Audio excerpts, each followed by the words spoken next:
अस्सलामुअलैकुम दोस्तों, आज की वीडियो की तरफ बढ़ने से पहले अगर अभी तक आपने हमारे चैनल को सब्सक्राइब नहीं किया तो जल्दी से चैनल को सब्सक्राइब कर लें ताकि ऐसी ही कहानियाँ आपको वक्त पर मिलती रहें।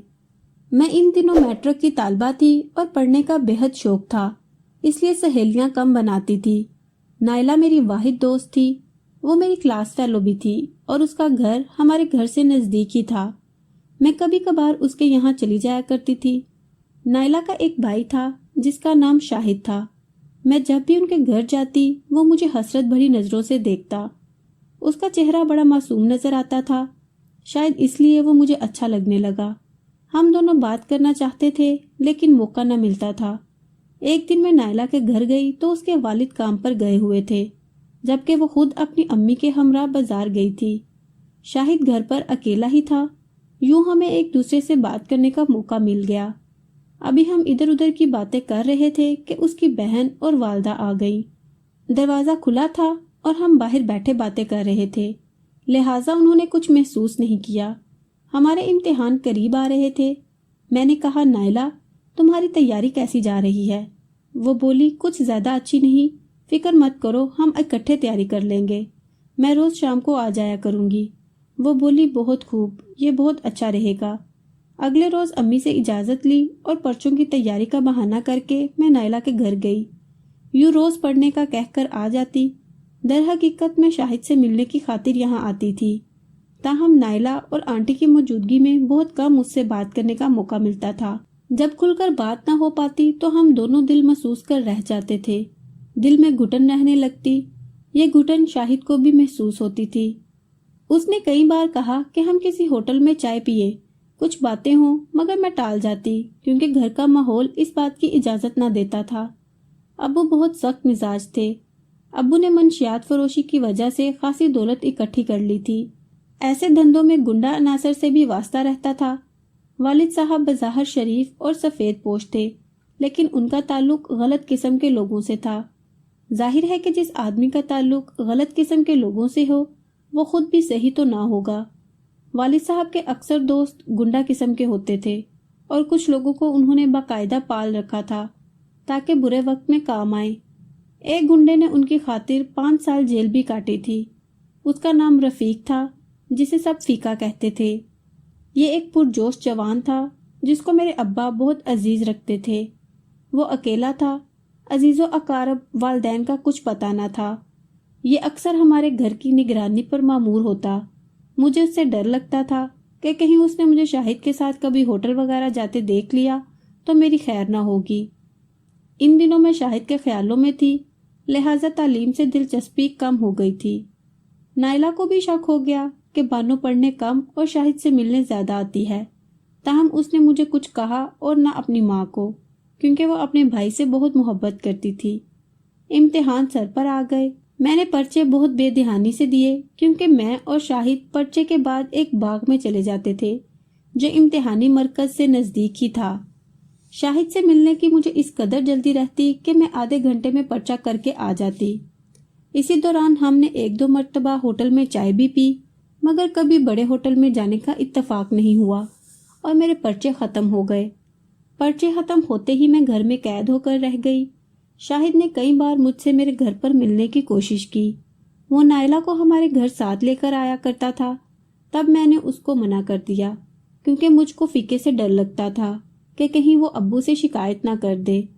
अगर वालिदैन को इल्म हो जाता कि मेरे और शाहिद के दरमियान कोई ताल्लुक है, वो हम दोनों को जिंदा दफन कर देते। तभी फूंक फूंक कर कदम रख रही थी। एक बार जब मैं अब्बू के कमरे के पास से गुजर रही थी, मुझको अम्मी और अब्बू के झगड़ने की आवाज़ सुनाई दी। वो मेरी शादी के बारे में गुफ्तगू कर रहे थे, लिहाजा मैं वहाँ रुक गई। तभी अब्बू ने कहा कि मैं बानो की शादी फीके से कर रहा हूँ, मगर अम्मी इस पर रजामंद नहीं थी। वो कह रही थी, तुम खुद गुंडे हो तो बेटी की शादी भी गुंडे से करना चाह रहे हो। मैं ऐसा हरगिज़ न होने दूंगी। मैं अपनी मासूम बच्ची की ज़िंदगी बर्बाद नहीं कर सकती। फीके की बदौलत मैंने ये सब दौलत कमाई है। वो मेरा वफादार और खैर ख्वाह है। मैं उसको हमेशा के लिए अपने पास रखना चाहता हूँ। उसका भी मेरे सिवा कोई नहीं। हम एक दूसरे के दुख दर्द के साथी और गहरे राजदां हैं। अगर कभी फीका मुझे छोड़कर चला गया तो मैं बर्बाद हो जाऊंगा, लिहाजा नहीं चाहता कि हम दूर हों। इस तरह हमारा बंधन और मजबूत हो जाएगा, मगर ये इसी सूरत मुमकिन होगा जब मैं उसको अपना दामाद बनाकर अपनी चार दीवारी के अंदर ले आऊं। इसमें हम सबका फायदा है, लेकिन वो उम्र में बहुत बड़ा है, जबकि बानो कम सिन है। आप अपनी बेटी पर ये क्या गजब ढाना चाह रहे हैं? मैं किसी सूरत इस उधेड़ उम्र मर्द से अपनी 14-15 बरस की बेटी न ब्याहूंगी। जब माँ ने शदीद मुखालफत की तो अब्बू ने उनकी खूब पिटाई की। बिलाखिर माँ को राजी होना पड़ा। राजी ना होती तो क्या करती? हर शरीफ औरत अपने शोहर के आगे आवाज नहीं उठा सकती। लिहाजा उन्होंने एक वफादार बीवी होने का सबूत देते हुए चुप साध ली और फिर कहा, एक बात मेरी भी मान लो, जब तक बानो मैट्रिक ना कर ले और उसका रिजल्ट ना आ जाए तब तक उसकी शादी मत करना, और अभी तुम फीके से कोई बात ना करना। ये गुफ्तगू सुनकर मैं चौंक गई और मेरा सुकून बर्बाद हो गया। रात भर मुझे नींद न आई। दूसरे दिन मैंने नायला के घर जाने का फैसला कर लिया ताकि शाहिद को उस सूरत हाल से आगाह कर दूं। अगले दिन जब मैं वहां पहुंची तो शाहिद की अम्मी भी घर पर मौजूद थी। अब बात ना हो सकती थी। मैंने बहाना किया और कहा, खाला, शाहिद से कहें कि मुझे महमूदाबाद अपनी मोटरसाइकिल पर छोड़ आए। आंटी ने इजाज़त दे दी और बेटे को कहा कि इसको छोड़ आओ। मुझको शाहिद से बात करने का मौका मिल गया। मैंने उसको बताया कि अब्बू मेरी शादी फीके से कर रहे हैं, जो अब्बू का साथी है और निगरान भी है, मगर मैं उससे शादी का तसव्वुर भी नहीं कर सकती। मुझे उसकी बड़ी बड़ी मूछें और खौफनाक आंखें देखकर खौफ आता है। मैं सिर्फ तुमसे शादी करना चाहती हूँ, लिहाजा तुम कुछ करो। वो बोला, मैं ऐसा क्या कर सकता हूँ कि तुम्हारे वालिद मेरी शादी तुम्हारे साथ कर दें? मैं दौलत का अंबार या मंशियात के ट्रक लाद कर तो नहीं ला सकता। हाँ, मैं एक हफ्ते के बाद अपनी अम्मी को तुम्हारे घर भेजूंगा। वो इज्जत से रिश्ता मांगेगी, लेकिन मुझे उम्मीद है कि इनकार होगा। बहरहाल फिर देखेंगे। ये कहकर उसने मुझे घर से कुछ दूर उतार दिया। हफ्ते बाद हमारा रिजल्ट आ गया, लेकिन शाहिद के घर से कोई न आया। मैं मैट्रिक में फेल हो गई थी। इस बात से डरती थी कि किसी भी दिन मेरी शादी मुकर्रर कर दी जाएगी। अबू के डर की वजह से मैं कोई बात नहीं कर रही थी कि वो कहीं शाहिद को मरवा ना दे। एक रोज शाहिद हमारे घर आया।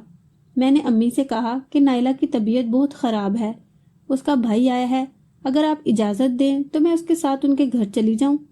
अम्मी ने इजाज़त दे दी तो हम दोनों बाग में चले गए। वहां हम एक सब्ज़ाजार में बैठ गए। शाहिद मुझसे कहने लगा कि मेरी अम्मी मेरी शादी किसी और जगह करना चाहती हैं, मगर मैं शादी करूंगा तुमसे।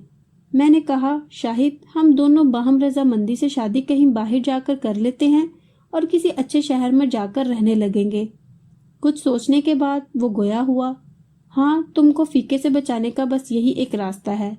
तुम कल ठीक 4 बजे भाग आ जाना, फिर हम दोनों शादी कर लेंगे। उसके बाद मेरे घर वाले खुद ब खुद राजी हो जाएंगे, क्योंकि अम्मी अब्बू मुझसे बहुत प्यार करते हैं। वो मुझे तन्हा ना छोड़ेंगे। अगले रोज अम्मी से फिर यही कहा कि नायला की तबीयत पूछने जाना है, और यूं घर से निकलकर सड़क पर आ गई, जहां कुछ फासले पर शाहिद मेरा इंतजार कर रहा था। इस बार वो मुझे शहर के एक मशहूर होटल में ले आया, जहां जाने की हमको आरजू हुआ करती थी। आज की रात हमें उसी होटल में गुजारनी थी। मैंने उसको कहा कि हम पहले शादी कर लें, लेकिन वो कहने लगा कि शादी 1-2 रोज बाद करेंगे, क्योंकि मेरे दोस्त लाहौर गए हुए हैं, उनको आ जाने दो, वो कल आ जाएंगे। मैंने उनको फ़ोन कर दिया है। यहाँ वाले दोस्त इस मामले में मेरा साथ ना देंगे। ये रात मेरी बर्बादी की रात थी। दूसरे दिन उसके दोस्त भी आ गए। शाहिद ने कहा कि हम रात को शादी कर लेंगे। उसने मेरा तारुफ अपने दोस्तों से कराया। रात के तकरीबन 10 बज रहे थे। ये आपस में बातें कर रहे थे कि एक दोस्त ने कहा, यहाँ से चलना चाहिए। वहीद के डेरे पर उसने काजी और निकाह का इंतजाम किया है।